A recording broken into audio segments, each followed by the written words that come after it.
Okey, sebab ijazah saya nak bagi pada tuan-tuan. Saya nak dapat ilmu ni tuan-tuan, pergi rumah tok guru ni, belajar macam-macam tuan-tuan, syarat macam-macam baru dapat. Tuan-tuan ni duk dengar relax, senang dapat. Saya takut tang situ je, takut tak apa nak berkat.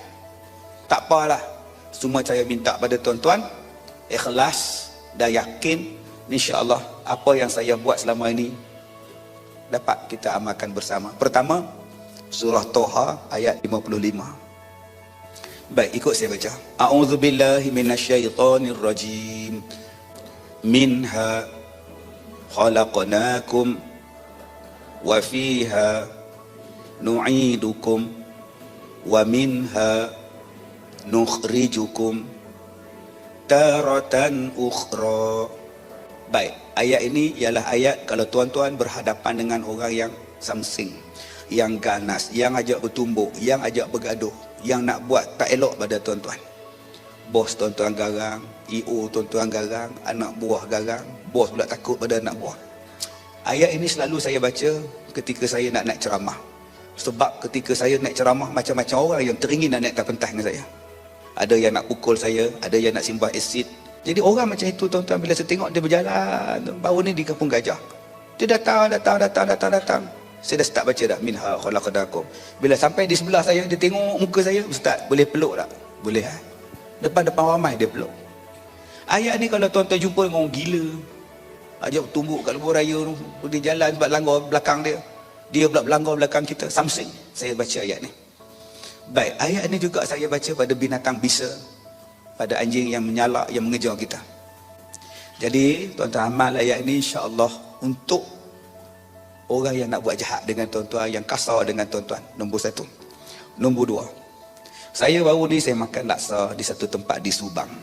Bila saya makan laksa, saya tengok dalam laksa tu ada bulu, tak tahulah bulu apa, rambut, bulu burung banyak. Saya panggil makcik, tukang kedai, makcik, banyak bulu dalam makcik punya laksa. Minta maaf ustaz, itu bukan rambut makcik, rambut makcik putih. Iyalah makcik ya. Kalau saya makan laksa makcik ni, saya batuk sampai mati makcik. Dia melekat dekat sini makcik, saya gatal kerongkong. Ini kesan ni makcik. Orang sihirkan kedai makcik. Makcik ambil pen, saya tuliskan. Makcik tuliskan apa benda yang makcik kena buat untuk baca di kedai. Satu hari saya makan di sebuah tempat, saya minta bihun goreng dan teh kosong panas, teh o. Waktu saya duduk menjawab mesej, saya bunyi macam pistol meletup. Saya tengok siapa tembak ni.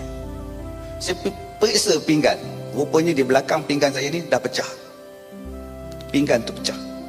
Saya kata dekat akak tu, saya tak nak makan, saya bayar. Akak duduk sini, akak nampak ada pinggan akak pecah. Dan di bawah dia ada pasir, nampak tak? Okey kak, duduk sini, saya ajar. Jadi hari ni saya tak nak tuan-tuan kena santau macam saya. Saya tak nak lagi tuan-tuan jadi susah, sakit macam saya. Isteri susah, anak susah, mak susah, semua susah. Dan sampai sekarang tuan-tuan saya masih susah. Jadi sebelum saya masuk dalam kedai tu, sebelum saya makan makanan dia tuan-tuan, saya baca 3 benda ni. Pertama, surah Al-Fatihah 7 kali. 7 kali Al-Fatihah. Nombor 2, surah Hud ayat 56. Inni tawakkaltu 'ala Allah rabbi wa rabbikum ma min dabatin illa huwa akhidhun bi nasiyatiha inna rabbi 'ala siratin mustaqim. 56 surah Hud. Dan yang terakhir 2 ayat yang terakhir, dua ayat yang terakhir daripada surah At-Taubah, laqad ja'akum rasulun min anfusikum, sampai habis. Lepas tu tuan-tuan tawakal, masuk makan. Kalau nak jadi, dia boleh meletup, kadang gelas boleh pecah, kadang pinggan boleh jatuh, kadang boleh jadi nampak apa benda yang Allah nak bagi nampak. Nampak apa ustaz? Sepanjang hidup saya lepas saya baca ni, saya cuma nampak 2. Selepas tu saya tak nak lagi dah nampak. Tak payah saya kata. Sangat-sangat mengerikan. Nombor 1 yang saya nampak, satu lembaga besar warna kuning, warna oranye, panjang bulat ke atas, memanggil-manggil orang masuk kedai dia. Nyesal aku percaya. Tak, itu saya kelentong aja. Yang betulnya yang saya nampak, satu lembaga hitam kencing dekat laut-laut. Lepas tu saya tak tengok, saya kata takut, tak boleh tidur malam tu, teringat benda tu. Ada hikmah kenapa Tuhan tak bagi nampak. Amalkan surah Al-Kahfi ayat 18. Ayat ni bila tuan-tuan keluar daripada rumah, bila tuan-tuan masuk rumah, kunci pintu, baca ayat ni. Tuan-tuan tinggal kereta ni hujung tinggal kereta. Siapa jaga? Allah jaga. Baca doa ni. Okay, surah Al-Kahfi 18. Wa tahsabuhum aiqaza wa hum ruqud wa nuqallibuhum dhatal yamin wa dhatal shimal wa kalbuhum basitun zira'i bil wasid law ittala'ta 'alaihim lawallaita minhum firara wa la mulita minhum ru'ba. Allah jaga harta kita. Allah Taala jaga kebun kita. Tak payah nak berlantu raya dah. Jadi 3 ayat ni tuan-tuan boleh amalkan. Pertama daripada surah Hud ayat 56. 2 surah Al-Kahfi ayat 18. 3 surah Toha ayat 55.